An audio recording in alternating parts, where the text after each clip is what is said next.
So hey guys, it's Lithuania here, back for another Lego video. This one is a bit different, but I hope you like it. So probably a lot of you guys know that one of my hobbies is Lego, and probably not a lot of you guys know that I have another hobby. It's playing Magic the Gathering. For all of those who don't know what Magic the Gathering is, basically it's a collectible card game where each game represents a battle between wizards who cast spells, use artifacts, summon creatures, planeswalkers, and many more.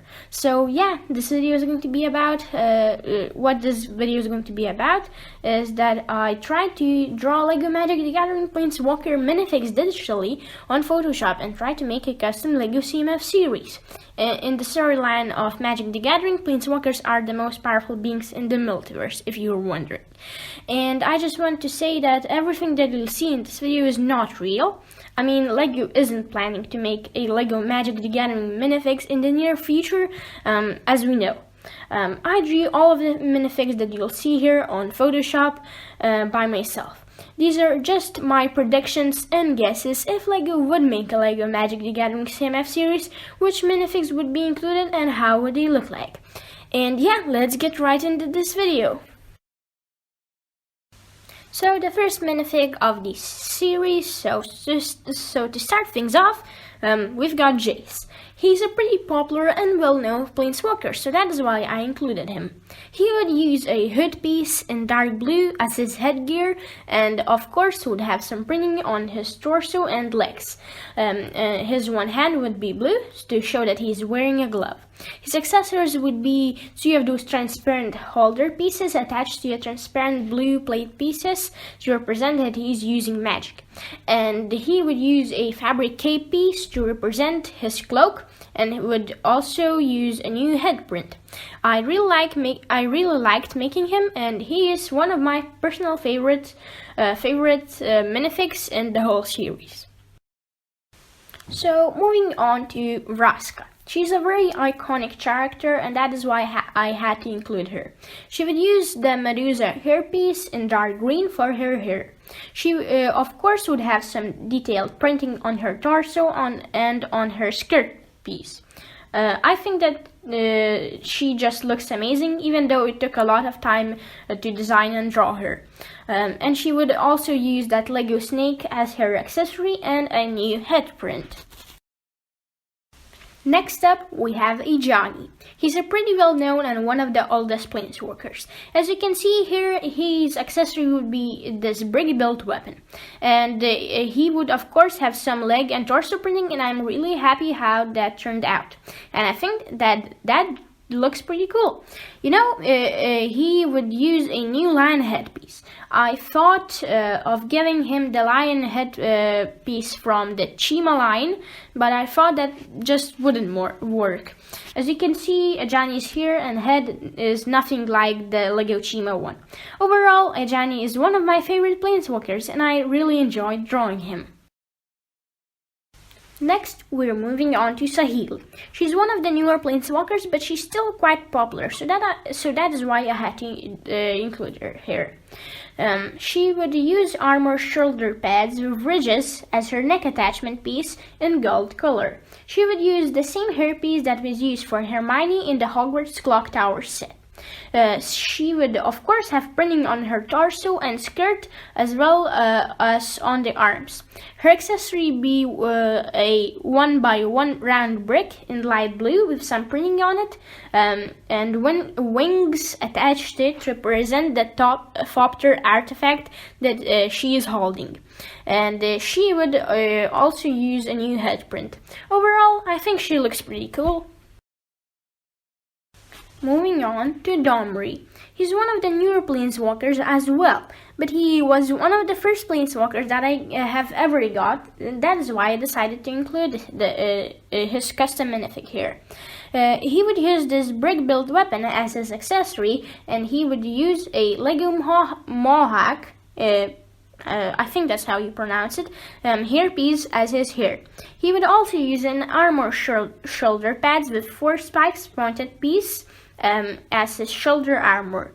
He would also use a new head print.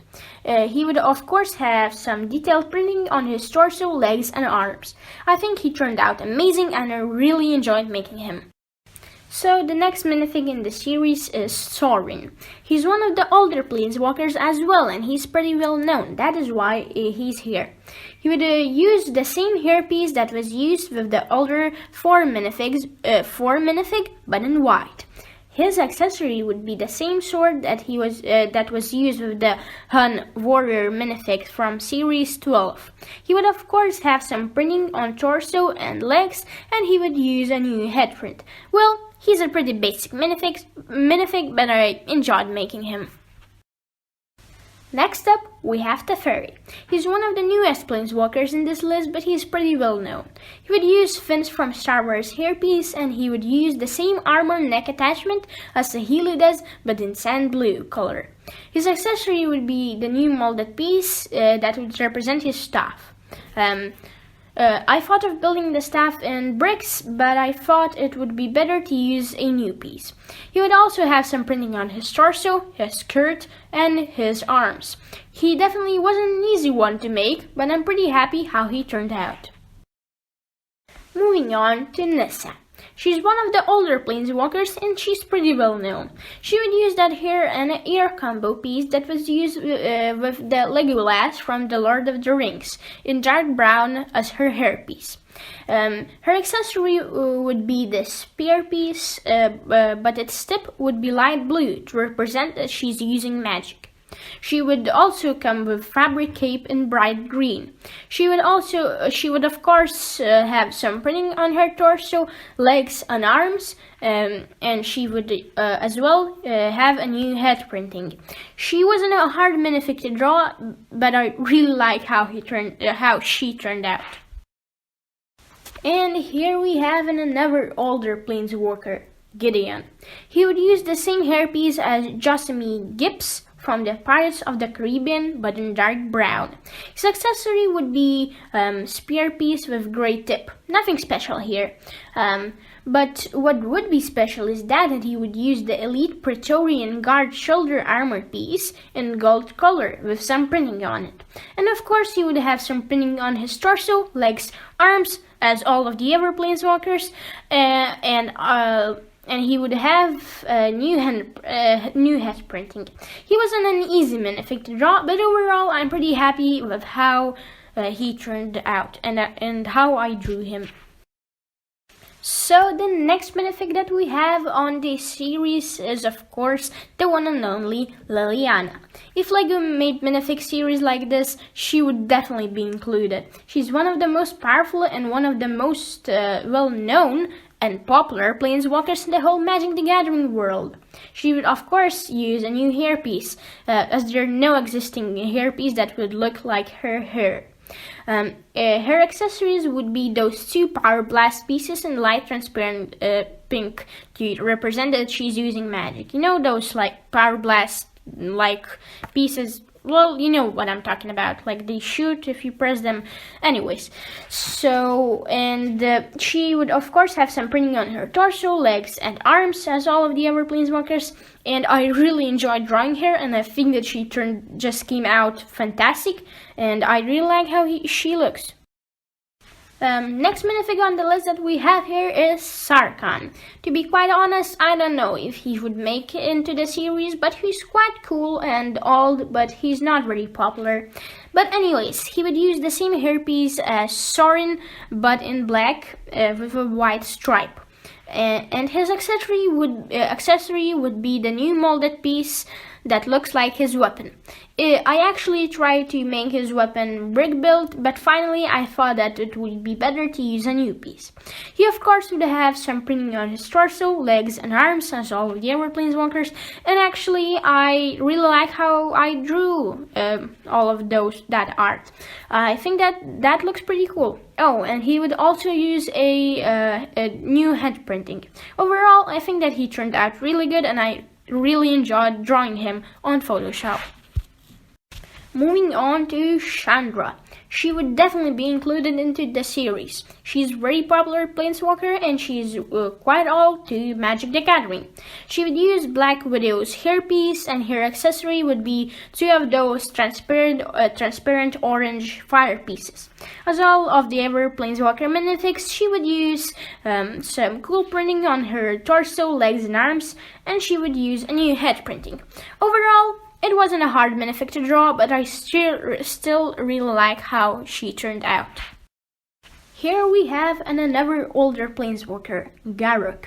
He would definitely be included because he's one of the more popular planeswalkers, even though Magic the Gathering hasn't been making a lot of new versions of him. Well, anyways, as his accessory, he would use just a simple bar with a stopper piece connected to an axe with a clip piece to represent his weapon.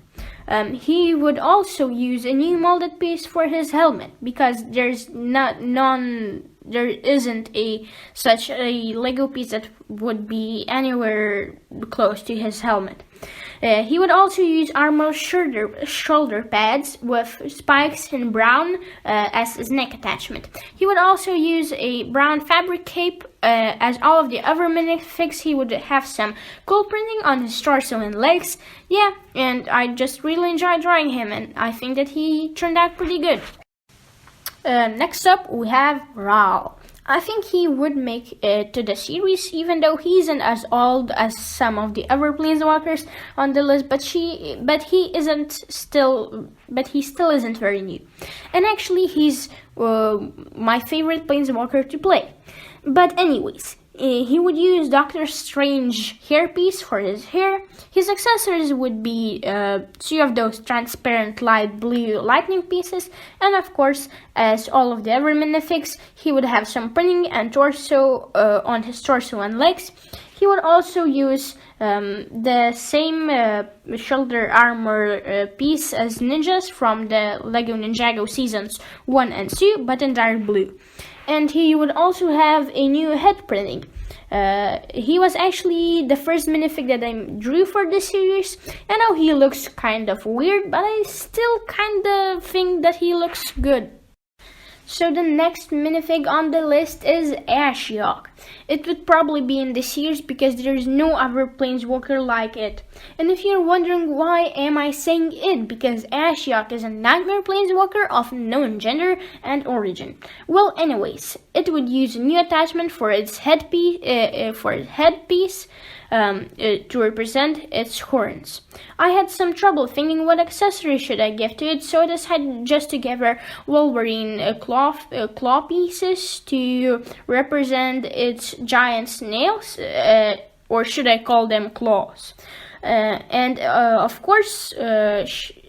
of course would have some detailed printing on its torso, skirt, and arms. It definitely wasn't an easy minifig to draw, but I think it turned out really good, and I really like how it looks.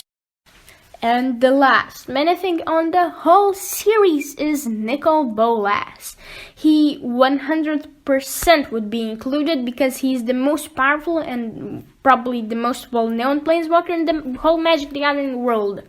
His base color would be gold, so maybe Lego could make him like one of the whole box exclusive, or make him like that Mr. Gold.